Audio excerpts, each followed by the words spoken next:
નમસ્કાર દર્શક મિત્રો, સ્પીડ ન્યૂઝ 17 માં તમારું સ્વાગત છે।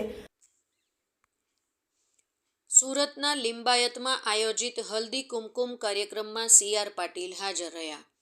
સી.આર. પાટીલે કહ્યું, પ્રધાનમંત્રી મોદી મહિલાઓ માટે ખૂબ કામ કર્યા છે। વિધાનસભા અને લોકસભામાં મહિલાઓને 33% અનામત પ્રધાનમંત્રી મોદીએ આપ્યું છે। સી.આર. પાટીલે કહ્યું, જે દીકરીને અભ્યાસ માટે જરૂર હોય તેના માટે તૈયાર છે। દીકરીઓને શિક્ષણ માટે તમામ મદદ કરવામાં આવશે। મોદી સાહેબ ત્યાર પછી પ્રધાનમંત્રી થયા પછી પણ આખા દેશની તમામ બહેનોને ખૂબ પ્રેમ કરે છે। એટલા માટે કરે છે કે એમને વિશ્વાસ છે કે મોદી છે તો આપણે સુરક્ષિત છે। આ મોદી શ્રીના સુરક્ષિતતાના કારણે આજે આખા દેશની બહેનોને એક પ્રકારની સુરક્ષિતતા અનુભવતી થઈ ગઈ છે। આ જે બહેનો છે આ બહેનોને વધુ અધિકાર મળે એના માટે મોદી સાહેબે વિધાનસભામાં અને લોકસભામાં પણ 33% રિઝર્વેશન આપ્યું છે। હવે લોકસભાની અંદર અને વિધાનસભાની અંદર 33% બહેનો એ તમારામાંથી ત્યાં પ્રતિનિધિત્વ કરવાની છે। આ દિન સુધી કોઈ પણ રાજકીય પાર્ટીએ આ 33% અધિકાર આપવાનો ઠરાવ કરવા દેતા નહોતા।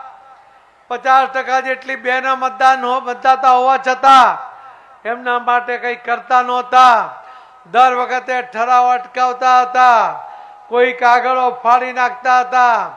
આ વખતે મોદી સાહેબે જે નવું લોકસભાનું બિલ્ડિંગ બનાવ્યું એની અંદર પહેલો ઠરાવ કર્યો એ મોદી સાહેબે આ બહેનો માટે કર્યો, બહેનોને અધિકાર આપવા માટેનો કર્યો અને એના કારણે બહેનો આજે સુરક્ષિત તો હતી, એની સાથે સાથે એને અધિકાર પણ મળ્યો। તમને કદાચ ખબર નહીં હોય પણ મોદી સાહેબે દરેક ક્ષેત્રની અંદર બહેનોને મહત્વ આપ્યું।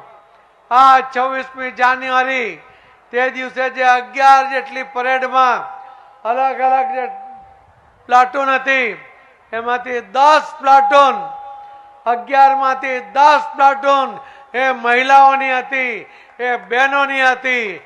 આખા દુનિયામાં સ્વતંત્રની આવી પરેડની અંદર 11 માંથી 10 પ્લાટૂનમાં બહેનો હોય, દીકરીઓ હોય, આ પહેલો બનાવ એ મોદી સાહેબે આપણા દેશમાં કર્યો છે।